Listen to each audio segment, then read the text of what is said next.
नमस्कार दोस्तों, स्वागत है आप सभी का हमारे YouTube चैनल में। तो दोस्तों, आप सभी को बता दें कि यह एक दिव्य शक्ति आपकी जिंदगी बदल कर रख देगी। जी हाँ दोस्तों, अब यह देवी आपके जीवन में ऐसा क्या करने वाली है जिससे आपकी जिंदगी बदल जाएगी। दोस्तों, क्या आपको पता है कि आपके जीवन में कुछ ऐसा भी हो सकता है, कोई अपना ही आपको घात पहुंचने का प्रयास कर रहा है। लेकिन दोस्तों, हम आप सभी को बता दें कि यह जो दिव्य शक्ति है आपकी रक्षा कर रही है, आपकी परछाई बनकर आपके साथ खड़ी है। जी हाँ दोस्तों, लेकिन आप सभी को इसके बारे में थोड़ी से भी भनक नहीं है और ना ही आप अंदाजा लगा पा रहे हैं कि हमारे जिंदगी में यह सब घटना होते होते टल कैसे रहे हैं। इसलिए हम आप सभी को बता दें कि यह घटना टल नहीं रहे हैं, बल्कि टाल रहे हैं और यह देवी टाल रहे हैं। ये जानकर आपको बहुत ही खुशी होगी कि आपके जीवन में भी यह देवी का आशीर्वाद है। हर इंसान के साथ ऐसा नहीं होता और ना ही ऐसा खुशनसीब कोई इंसान अपने अपने जीवन में देखे होंगे। इसलिए दोस्तों, हम आप सभी को बता दें कि अब आप सब बहुत ही जल्द अमीर बनने वाले हैं, करोड़पति बनने वाले हैं। जी हाँ दोस्तों, लेकिन आप सभी को हम यह सब बातें हवा में नहीं कह रहे हैं और ना ही हम इसका मजाक उड़ा रहे हैं। आप सभी को बता दें कि आपका ग्रहों की चाल जो कह रही है, उन्हीं के अनुसार हम आप सभी को बता रहे हैं। लेकिन दोस्तों, आप सभी को एक न एक दिन यह सच्चाई पता लगा ही था, इसलिए हम आप सभी को यह सच्चाई पहले ही बता रहे हैं और आपसे भी कुरुक्षेत्र कर रहे हैं। ये वीडियो आप देख लीजिए, वरना आपसे पहले कोई और देख लिया तो आपकी जिंदगी बदलना मुश्किल हो सकता है। जी हाँ दोस्तों, आपको ऐसी खुशखबरी मिलने वाली है और यह देवता आपको यह समय दे रहा है, ऐसा मौका दे रहा है। दोस्तों, ऐसा मौका हाथ से जाने मत दीजिए और यह आपके जीवन में बहुत ही जल्द होने वाला है। दोस्तों, ऐसा होने के बाद आप रातों रात अमीर बन जाएंगे। जी हाँ दोस्तों, सिर्फ आपको भगवान पर भरोसा रखना है और उनका पूजा पाठ आराधना करना है।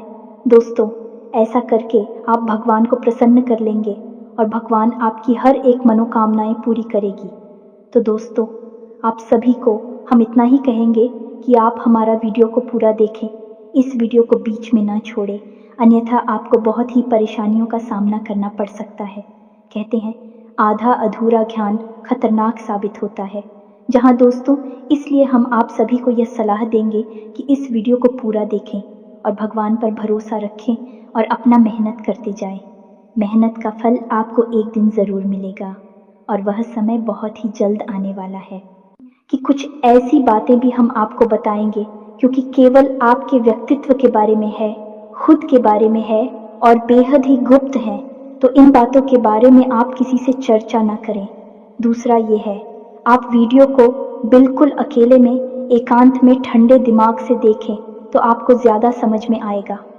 यदि आपने किसी काम को करते करते इस वीडियो को देखा तो आपको कुछ भी अच्छी तरह से समझ में नहीं आएगा और आप सही ज्ञान नहीं ले पाएंगे, तो फिर आपका जीवन कैसे बदलेगा। दोस्तों, तो बस आपको ठंडे दिमाग के साथ इस वीडियो को पूरा देखना है और हर बात जो इसमें हम बता रहे हैं उसे समझने का प्रयास करना है। हम आकर आपको बता नहीं जा रही है कि भगवान की पूजा पाठ करते हैं, सच्चे मन से उन्हें याद करते हैं, अपनी तकलीफ है उन्हें बताते हैं, लेकिन भगवान आपके बारे में क्या सोच, और जब भगवान आपके बारे में सोचती हैं तो आपको कैसे पता चलेगा कि भगवान आपके बारे में क्या सोच रही हैं और अब आपको इसके अनुसार अपने जीवन में क्या बदलाव लेकर आने हैं। आखिर भगवान की भाषा क्या होती है, आप कैसे भगवान से बात कर सकते हैं। बड़ा ही गहरा विषय है जो आज के इस वीडियो में हम आपको बताने जा रहे हैं।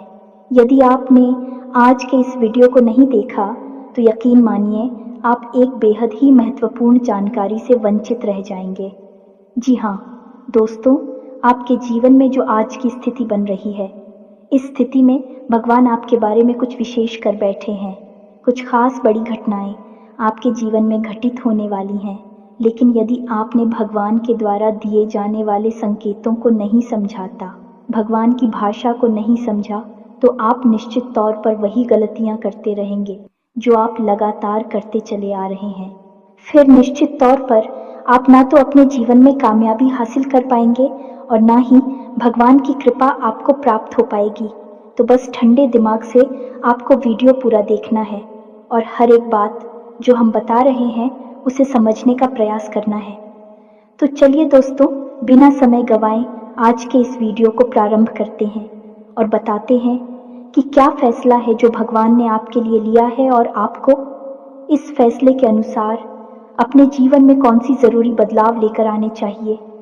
यहाँ पर यह रही कि आपके अंदर यदि घर की हिम्मत है, यानी कि समय देने का साहस है, अभी आप इस वीडियो को देखें, जल्दबाजी में बिल्कुल भी ना देखें। तो चलिए आज के इस वीडियो को प्रारंभ करते हैं। लेकिन इससे पहले आपसे एक निवेदन है कि कमेंट में पूरे भक्ति भाव के साथ, सच्ची श्रद्धा के साथ जय मां संतोषी कृपा करूंगा 3 बार अवश्य लिखना दोस्तों। एक बार से काम नहीं बनता है। हमारे धर्म शास्त्रों में 3 का विशेष महत्व होता है दोस्तों। जैसे कि इस सृष्टि के निर्माण में त्रिदेव का महत्वपूर्ण योगदान रहता है। समय के भी 3 काल होते हैं, त्रि के फोर भी 3 पहर होते हैं और भगवान भोलेनाथ के हाथ में त्रिशूल है, उसके भी 3 सुल होते हैं। 3 का बहुत अधिक महत्व है दोस्तों। धार्मिक महत्व, इसी वजह से हम हर वीडियो में आपसे कहते हैं कि आपको एक बार नहीं 3 बार लिखना है।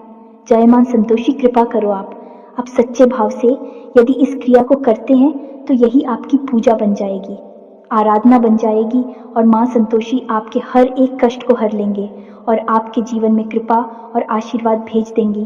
तो सबसे पहले आप इस कार्य को करें। उसके बाद एक और छोटा सा निवेदन है। वीडियो शुरू करने से पहले हम आप सभी से एक महत्वपूर्ण बात करना चाहते हैं कि हम आप सभी के लिए अच्छे से जानकारी के लिए दिन रात मेहनत करते हैं। बहुत छानबीन करने की बात, आप सभी के लिए हम बहुत अच्छे जानकारियां लेकर आते हैं जो कि आप सभी के जीवन के लिए बहुत ही ज़रूरी होता है। और दोस्तों, इन सभी के लिए हम आपसे कुछ नहीं चाहते हैं, बस हम इतना चाहते कि आप हमारे चैनल को सब्सक्राइब कर लें और हमारे चैनल से जुड़ जाएं, जिनमें आपको 1 रुपया भी नहीं लगेगा। बस इतना हमारा आप सभी से हाथ जोड़कर प्रार्थना है, निवेदन है। तो हमारा भावना को ज़रूर समझिएगा और हमारे चैनल को सब्सक्राइब कीजिएगा दोस्त। इससे हमारा बहुत अधिक मनोबल बढ़ेगा और हम दुगनी मेहनत से आपके लिए ऐसे ही सूचना और ज्ञानवर्धक वीडियो लेकर आते रहेंगे। जी हाँ दोस्तों, तो चलिए सब्सक्राइब कर दीजिए, फिर आगे बढ़ते हैं। जी हाँ दोस्तों, तो चलिए शुरू करते हैं। दोस्तों एक बात क्यों हम आपको बता दें, और ये थोड़ी सी कड़वी बात हो सकती है, शायद सुनकर आपको अच्छा ना लगे, झटका लगेगा। सबसे पहले हम आपको बता दें कि आपकी राशि के जातकों के जीवन में जो परेशानियां होती हैं, जो भी कष्ट होते हैं, उन परेशानियां, कष्ट के लिए सबसे अधिक जिम्मेदार आप स्वयं ही हो। आपको लगता है ऐसा है कि कोई बाहर का इंसान का कोई अपना ही या कोई पराया इंसान आपको किसी न किसी बात से परेशान कर रहा है, या आपके जीवन में परेशानियां चल रही हैं, उतार चढ़ाव चल रहे हैं। हाँ, थोड़ा बहुत दूसरों के द्वारा निर्मित की गई परेशानियां और कष्ट होते हैं, लेकिन कई ऐसी समस्याएं हैं, कई ऐसी परेशानियां हैं जिन्हें आप स्वयं ही न्योता दे देते हैं, अपने जीवन में आमंत्रण दे देते हैं और आप अनजाने में ऐसा करते हैं। दोस्तों, आपको अपने व्यवहार पर नियंत्रण नहीं रहता है, इस वजह से आपको ऐसी परिस्थितियों का सामना करना पड़ता है। तो अब इस बात को सुनकर आपको शायद ऐसा मन में प्रश्न उठेगा कि आप मना अपने आप को परेशान क्यों करेंगे। आपके मन में ऐसी बात आ सकती है कि भाई आप अपने आप को परेशानी में क्यों डाल देंगे। ऐसा कोई जानबूझकर करता है तो हम आपको बता दें कि आप ऐसा निश्चित तौर पर करते हैं, तो आपके स्वभाव में कुछ बहुत बड़ी खामियां हैं, कुछ बहुत बड़ी परेशानियां हैं। इनको लेकर आप हमेशा परेशान रहते हैं, विचलित रहती हैं। यह दोस्त कौन सी है, वह परेशानियां ध्यान से सुनिए। सबसे पहली परेशानी, आप भले और बुरे लोगों के बीच कभी भी फर्क नहीं लगा पाते हैं। आप एक भावुक इंसान हैं, ये छोटी बात नहीं है, बहुत बड़ी बात है। और इसी की वजह से आप असल में हर रिश्ते नाते में फंस जाते हैं। आपका दुरुपयोग होता है, आप इसको अपना हमदर्द मानते हैं। आप सच्चे दिल से जिससे प्रेम करने लगते हैं, आपको पता चलता है कि अरे यह तो बहुत बड़ा धोखेबाज निकला। समय आने पर इसने आपका बिल्कुल भी साथ नहीं दिया और इसने तो आपको बहुत बड़ी मुसीबत में डाल दिया। आपका दुरुपयोग किया, आपसे रुपए मांग लिए, आपकी मदद मांग ली। बाद में जब आपको ज़रूरत पड़ी तो आपके लिए बिल्कुल भी नहीं आया। जब आपको ऐसा पता लगता है तो फिर आप दुखी हो जाते हैं, परेशान हो जाते हैं, फिर सोचते रहते हैं उसी इंसान के बारे में और आपको लगता है कि इस इंसान ने आपको बहुत कष्ट पहुंचाया। ऐसा ही दोस्तों उन लोगों के साथ भी होता है जिन्हें आप अपना शत्रु मानते हैं। इसका उल्टा भी होता है, जिन्हें आप अपना शत्रु मानते हैं लेकिन वह असल में आपके हमदर्द है, लेकिन आप उनकी बातें अच्छी नहीं लगती हैं, आपको उनसे चिढ़ होती है, उनकी कही हुई हर एक बात आपको चुभने लगती है। लेकिन असल में होता उल्टा है, अभी आपकी हमदर्द है। हो सकता है कि आपकी थोड़ी बहुत आलोचना करते हैं, आपके कार्यों में कमियां निकालते हैं, लेकिन भी आपको देख रहे हैं, आप पर नज़र रख रहे हैं, आपकी चिंता करते हैं, तो आपके अंदर जो कमियां हैं उन कमियों को बताते हैं तो आप चले जाते हैं और आप उनसे दुश्मनी मोल ले लेते हैं।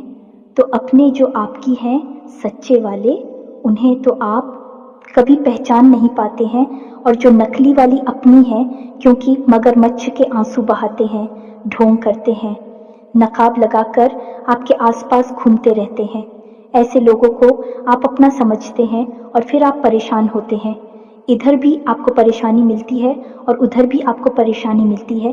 तो ऐसी स्थिति में आप खुद अपनी परेशानियों के जिम्मेदार हुए या नहीं हुए, आप स्वयं विचार करिए। दोस्तों के बात बहुत सामान्य तौर पर हमने कही है, लेकिन बढ़िया दोस्तों, यदि आप सच्चे इंसान को पहचानना सीख जाए तो आपके जीवन से आधी से ज़्यादा परेशानियां दूर हो जाएं। आपका दिल कभी नहीं टूटेगा, आप दुखी कभी नहीं होंगे, और आपके अंदर ही खूबी है कि यदि आप दुखी हैं तो आपका फिर किसी भी काम में मन नहीं लगता है और आप इतनी अच्छी तरह से कोई भी कार्य नहीं कर पाते हैं। आपके निर्णय उतने मजबूत नहीं होते हैं, हमेशा आपका ऊर्जा का स्तर गिरा हुआ रहता है और आपके अंदर नकारात्मकता घर करने लगती है। फिर आपको हर बात बुरी लगने लगती है, जीवन भी बुरा लगता है, तो थोड़ा आपको इस पर कार्य करना है। तो आप कैसे पहचाने ना दोस्तों, आपके अंदर एक छोटी सी कमी और भी है कि जब कोई इंसान आपकी बात काटने लगता है, आपका विरोध करने लगता है, तो अचानक से आपको क्रोध आने लगता है, और जब आपके मन में क्रोध उत्पन्न होता है दोस्तों, तो आपका जो भौतिक पल है वह कमज़ोर पड़ जाता है, यानी आपके विचार करने की क्षमता कमज़ोर पड़ जाती है। फिर आप भावना में बहकर जवाब दे नहीं लगते हैं और आप सही आकलन नहीं कर पाते हैं कि यह इंसान ऐसी बात क्यों कह रहा है, आपकी बात काट क्यों रहा है, आप में कमी निकाल क्यों रहा है। तो ऐसे में आपको अपने स्वभाव पर नियंत्रण करना है। जब कोई आपकी बात काट रहा है तो आपको क्रोधित नहीं होना है, रुक जाना है, ठंडे दिमाग से विचार करना है और उसके द्वारा कही गई बात को पूरी तरह से समझने का प्रयास करना है कि आखिर इसने ऐसी बात क्यों कही है। अगर आप यह करेंगे तो आप यकीन मानिए कि आप जिन्हें अपना शत्रु समझ रहे हैं, ऐसा समझते हैं कि यह आपके विरोधी हैं, हमेशा आपके अंदर कमियां निकालते हैं, कुतर्क करते हैं, असल में उनके ही अंदर आपको अपनी हमदर्द मिल जाएंगे। यह दोस्तों, आपकी शत्रुओं के अंदर आपको अपने मित्र मिल जाएंगे, अपने प्रेमी मिल जाएंगे। और ठीक इसका उल्टा भी है दोस्तों, जो लोग आपकी हर वक्त हाँ में हाँ मिलाते रहते हैं, आपकी चमचागिरी करते हैं, झूठी तारीफ ही करती हैं, आप वहाँ पर भी पिघल जाते हैं, आप हो जाते हैं और उनकी बातों में आ जाते हैं, उनकी हर बात को सत्य समझने लगते हैं। वहाँ पर भी आपको अपने ऊपर नियंत्रण रखना, भावनाओं में नहीं रहना है।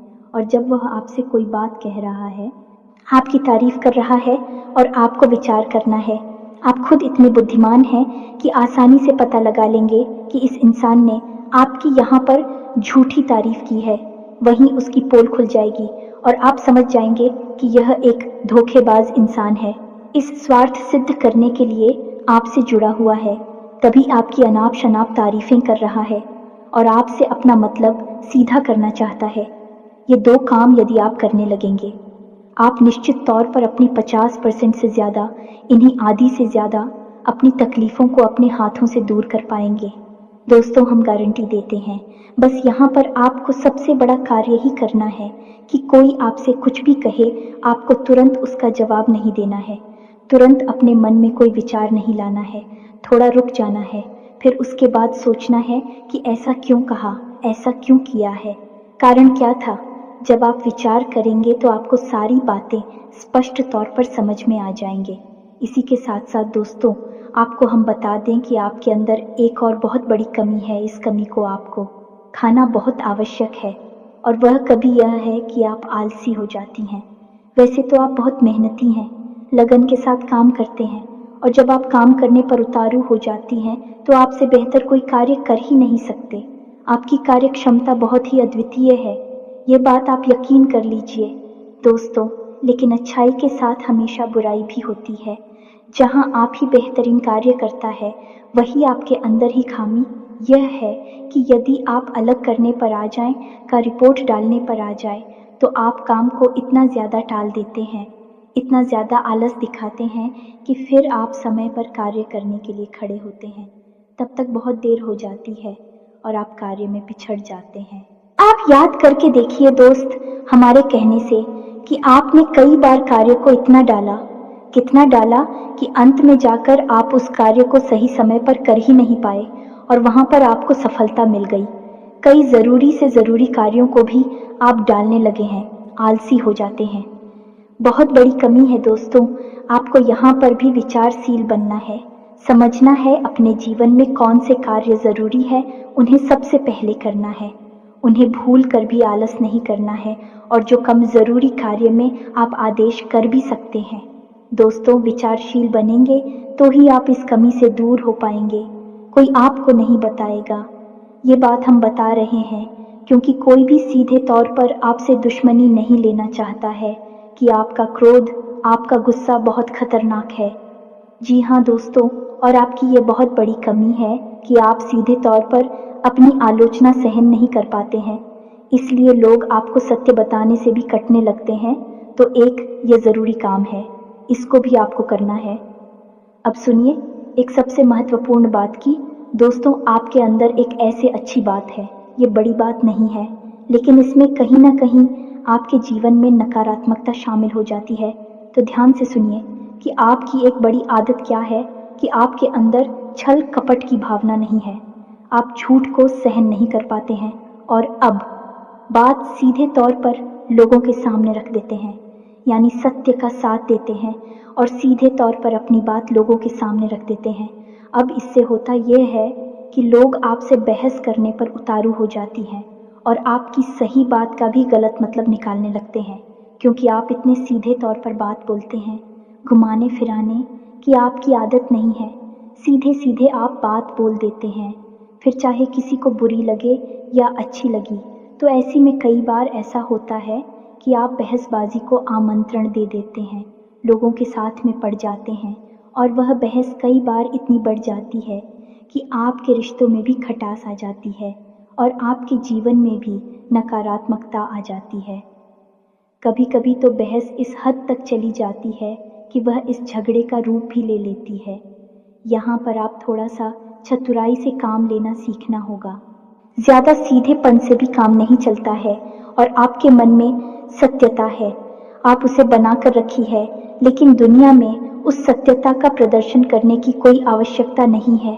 आपको किसी से बहस नहीं करनी है। कोई झूठ बोल रहा है, गलत काम कर रहा है, उसे करने दो आप, कोई मतलब नहीं है दोस्तों। आप यदि उसे सुधारने में लग जाएंगे तो वह सुधरेगा तो नहीं, लेकिन आपके साथ पेश करेगा, झगड़ा करेगा और आपका भी जीवन, समय और दिमाग सब खराब कर देगा। तो यहाँ पर आपको थोड़ा सा सतर्क रहना है और कब लोगों से बात करते करते, चर्चा करते करते बीच में से हट जाना है, ये आपको समझना होगा। याद रखिए दोस्तों, इस जंगल में सबसे पहले पेड़ काटे जाते हैं जो एकदम सीधे होते हैं। तो थोड़ा सा तो कभी जीवन में आवश्यक है, थोड़ी सी टेढ़े मेढ़े भी बन जाइए दोस्तों। इस समय की मांग है, दूसरों को हानि पहुंचाने के लिए नहीं, अपनी रक्षा करने के लिए दोस्तों। यकीन मानिए, भगवान श्री कृष्ण ने भी तो मानव को यही संदेश दिया है कि जब काम सीधे तौर पर ना बने तो थोड़ा सा चतुराई का साथ देना चाहिए, चतुर बन जाना चाहिए। तो यह सारी बातें थी कि आपको कहाँ कहाँ सुधार की आवश्यकता है। वैसे तो और भी बहुत सारी बातें हैं दोस्तों, लेकिन उन सबको करने लगे तो वीडियो बहुत लंबा हो जाएगा। तो जो ज़रूरी बातें थी वो हमने आपको बता दी है, आप इन पर कार्य करिए। निश्चित तौर पर बदलाव आएंगे। अब हम आपको बता दें कि आपकी राशि चक्र की एकमात्र कैसी राशि है जो भगवान की बहुत अधिक प्रिय होती है। ये दोस्तों, हम अपने पिछले कई वीडियो में भी इस विषय पर आपको बता चुके हैं, संकेत दे चुके हैं, लेकिन अब हम आपको बताने जा रहे हैं कि कौन सी संकेत होते हैं। मुख्य संकेत होते हैं जिनसे आपको यह पता लग जाएगा कि भगवान आपको बहुत अधिक प्रेम करते हैं, आपकी बात सुनते हैं और आपको भगवान की शरण में जाना चाहिए, तभी आपका उद्धार होगा। अब यहाँ पर गौर करने वाली बात यह है कि कुछ लोगों के मन में यह भी प्रश्न उठ सकता है कि किस भगवान की शरण में चले जाए। तो हम आपको बता दें कि आप किसी भी भगवान की शरण में जाएं जो आपके आराध्य हैं, उनकी शरण में जाएं। आपका काम बन जाएगा, आपकी जिंदगी बदल जाएगी। अब भगवान सब एक ही हैं, सभी शक्ति के स्वरूप हैं, बस उनके नाम और रूप अलग अलग हैं, लेकिन वह सब अंत में एक ही है। तो आप अपने मन में बिल्कुल भी शंका ना लाएं। हम हनुमान जी की पूजा करें, भगवान भोलेनाथ की, कृष्ण जी की पूजा करें, राम जी की पूजा करें या फिर माता की पूजा करें, बिल्कुल भी कोई संकोच ना लाएं। आपके मन में इसके लिए भी भाव उत्पन्न होते हैं, भावनाएं होती हैं। आप उनकी सच्चे मन से पूजा आराधना शुरू करें और आप देखेंगे चमत्कार आऊंगा। जी हाँ दोस्तों, अब ध्यान से सुनिए कि आपके शरीर में कौन सी जगह है जहाँ से आपको यह संकेत मिले हैं कि भगवान आपको बहुत अधिक पसंद करते हैं, आप उनके बहुत प्रिय हैं और वह आपको बुला रहे हैं, आपकी ज़िंदगी बदलना चाहते हैं। तो दोस्तों, आप इस शरीर से जुड़ी 5 ऐसी जगह हैं जहाँ से भगवान आपको तरह तरह के संकेत देते हैं। ये दोस्तों तो ध्यान से सुनिए। सबसे पहले आपकी कमर के निचले हिस्से में आपको दर्द रहना शुरू हो जाएगा। यदि आपको दर्द होता है तो आप समझ गए कि भगवान की सकारात्मक ऊर्जा आपके अंदर प्रवेश करना चाहती है या कर चुकी है। अब यहाँ पर दर्द क्यों होगा दोस्तों?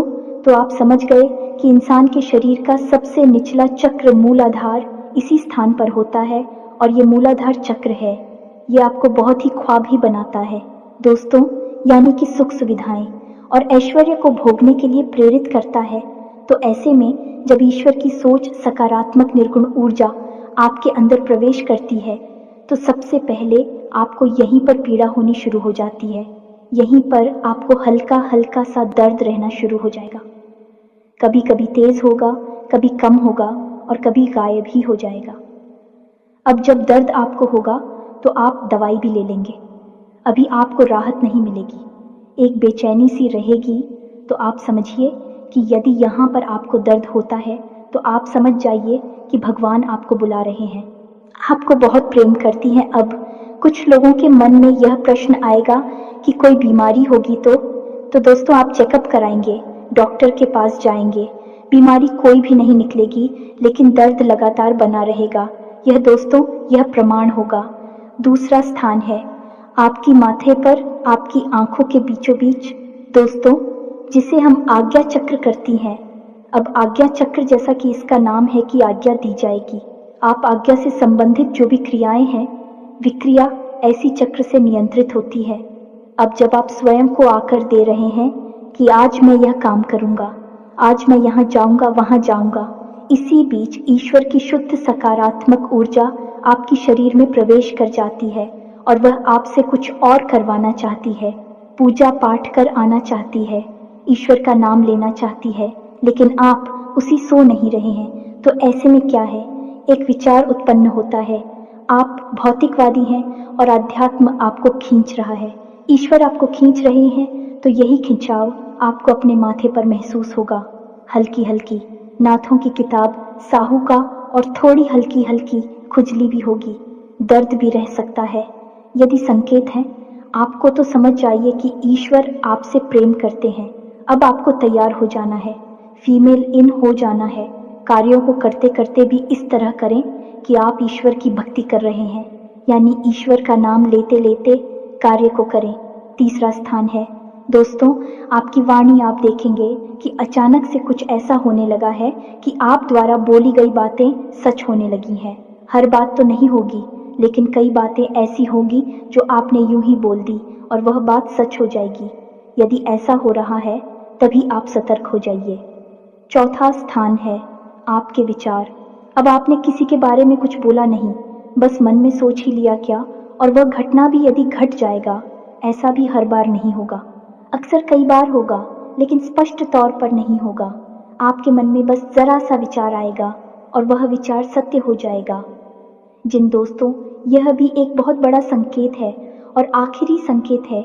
आप इस सपने, आपके मन में जो भी विचार चल रहे हैं, आपके मन में कोई उलझन है, तो उन विचारों का उन उलझनों से संबंधित कोई समाधान आपको सपनों के माध्यम से मिल जाएगा। दोस्तों, जैसे आप कुछ ऐसी परेशानी में उलझे हुए हैं कि आपको कुछ समझ में नहीं आ रहा है, आप ईश्वर का नाम लेकर सोएंगे कि प्रभु हमें इस परेशानी से बाहर निकालिए, और सपने के माध्यम से आप कुछ न कुछ ऐसा संकेत मिलेगा जिससे आपको समाधान मिल जाएगा, या फिर अपने के माध्यम से कई ऐसी भविष्य की घटनाएं आपको आभास करा देंगे जो होने वाली हैं, और आपको पहले ही उनका पूर्वाभास होने लगेगा। ईश्वर से जुड़े हुए संकेत भी आपसे मिल सकते हैं। आप जिनको पूजा पाठ करते हैं, जो आपके आ रहे हैं, उनसे जुड़े हुए भी कुछ संकेत आपको मिल सकती है। यदि ऐसा कुछ हो रहा है तो आप समझ जाइए कि यह बहुत अच्छा समय है। जब आप ईश्वर से जुड़ेंगे, बस कुछ समझ में भी आ जाते हैं तो आप समझ जाइए कि अब समय आ चुका है। सर में लीन होना है, धार्मिक होना है, पूरी तरह से नकारात्मक चीज़ों को त्याग दीजिए। इसी प्रकार का व्यसन आपके जीवन में है, जो अवसरवादी कोई आपको आदत लगी हुई है, उसे त्याग दीजिए। दोस्तों, अब समय आ गया है जब आपको बड़ा कदम उठाना है, ईश्वर से जुड़ना है, जो ईश्वर खुद आपको बुला रहे हैं। यदि आज आपने यह कदम नहीं उठाया तो फिर कभी मौका नहीं मिलेगा, कभी आपकी सद्गति नहीं होगी। तो अब आपको करना क्या है? कुछ लोग ऐसे में यह प्रश्न भी करेंगे या नहीं, उनके मन में यह सवाल भी उठेगा कि हम तो कामकाज में उलझे रहते हैं दिन भर, तो ईश्वर की आराधना कब करें, ईश्वर की कब पूजा पाठ करें, मंदिर में कब जाए। तो दोस्त, हम आपको बता दें कि पूजा पाठ करने के लिए यदि आपके पास समय है तो आप करिए, जितना समय है उतना करिए। मंदिर जाने का समय है तो जाइए, सर्वोत्तम है। इधर उधर बैठकर समय खराब करने से बेहतर है कि भगवान की शरण में चाहिए। मंदिर जाइए और वहाँ पर भगवान की शरण में बैठी है, आपका मन बहुत सुंदर हो जाएगा। दूसरा, यदि आपके पास समय नहीं है कि आप नहीं जा पा रहे हैं, मंदिर पूजा पाठ भी नहीं कर पा रहे हैं, तो कोई बात नहीं है दोस्तों, कर्म ही पूजा है। हमारे शास्त्रों में लिखा हुआ है, तो आप कर्म को ही पूजा समझकर करिए। ये दोस्तों, आपकी जो भी आ जाते हैं, मानकर चलिए कि हनुमान जी आपके आराध्य हैं, तो आप जो भी कार्य करती हैं उस कार्य को हनुमान जी की पूजा मानकर करिए। या दोस्तों, आप अपने मन में विचार करें कि आप ऑफिस जा रहे हैं, तो घर से बाहर निकलने से पहले हनुमान जी को याद करते हुए हनुमान जी से कहना है कि प्रभु, आज का कार्य हम आपकी पूजा के तौर पर करेंगे और आपको समर्पित करेंगे दोस्तों, और शुद्धता के साथ करेंगे, जैसे कि मंदिर में हम आपकी पूजा करते हैं। कोई भी कार्य आप करिए, अपने दिन भर के सारे कार्य करिए, ईश्वर को समर्पित करें, उसकी पूजा मानकर करिए। इसीलिए तो कहा गया है, कर्म ही पूजा है, तो आप कर्म करिए। जब साधारण कार्य को यानी दैनिक क्रियाओं को भी ईश्वर को समर्पित करने के बाद किया जाता है, तो वह कर्म बन जाते हैं। और क्रिया में और करनी में फर्क किया है दोस्तों, की क्रिया केवल जीवन को चलाने के काम आती है, कर्म हमारी आत्मा को भी उच्च स्तर पर ले जाते हैं, हमें मुक्ति के द्वार तक ले जाते हैं, ईश्वर के और नज़दीक ले जाते हैं। दोस्तों, यदि आप दैनिक क्रियाओं को भी ईश्वर को साक्षी मानकर करने लगेंगे, तो भी दैनिक क्रिया साधारण क्रिया ही नहीं होगी, विक्रम बन जाएंगे, जो आपकी आत्मा को उच्च स्तर तक ले जाएंगे, ईश्वर से जुड़ जाओगे आप। अब इसमें भी यदि आपको एक कदम और आगे जाना है, तो फिर आपके कार्यों का जो नतीजा निकल रहा है, उस नतीजों को आप ईश्वर का प्रसाद मानकर ग्रहण कर लीजिए। आपको बिल्कुल भी दुखी होने की ज़रूरत नहीं है। आपने इस सच्चे मन से बहुत मेहनत से कोई कार्य किया, भगवान को साक्षी मानकर किया कि प्रभु आपकी पूजा कर रहे हैं, और आपको उसका अच्छा नतीजा नहीं मिला, मन के अनुसार आपको सफलता नहीं मिली, आपने जैसा सोचा था वैसा नहीं हुआ, तो आप उसी ग्रहण करिए ईश्वर का प्रसाद मांगकर। दोस्तों, आप कहिए कि हनुमान जी, हमने आपकी पूजा की है, अब आपको जो देना है वह आप दे दीजिए। आपको अच्छा देना है तो ठीक है, बुरा देना है तो ठीक है, हम प्रसाद समझकर उसे ग्रहण कर लेंगे। तो जब आप कार्य के परिणाम को प्रसाद समझकर ग्रहण कर लेंगे और कार्य को कर्म समझकर करेंगे, तो दोस्तों हम आपसे कहते हैं कि आपका हर एक कर्म सिद्ध हो जाएगा। आप स्वयं भी एक सिद्ध पुरुष बन जाएंगे और आप मिट्टी को भी हाथ लगा देंगे तो वह सोना बन जाएगी। जिस इंसान के साथ में भगवान चल रहे हो, उसका क्या कोई बाल भी बांका कर सकता है? क्या उसे कामयाबी हासिल करने से कोई रोक सकता है?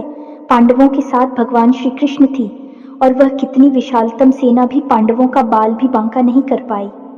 सभी कौरवों ने मिलकर हर प्रकार का षड्यंत्र किया, लेकिन कुछ नहीं बिगाड़ नहीं पाए, क्योंकि उनके साथ भगवान श्री कृष्ण थे कि हम दोस्त तो आपके साथ ही भगवान रहेंगे। बस हमने आपको जैसा कहा है वैसा आप करिए और आप चमत्कार देखिए। कुछ ही दिनों में आप हमें कमेंट करके बताना कि आपके जीवन में कैसे कैसे बदलाव आए। एक बात और जाते जाते हम आपसे कहना चाहेंगे दोस्तों कि भगवान आपके अंदर क्या देखना चाहते हैं, आपने क्या कपड़े पहने हैं, आप कैसे इंसान हैं, आपकी जेब में कितना रुपया पैसा है, इससे भगवान को कोई मतलब नहीं है।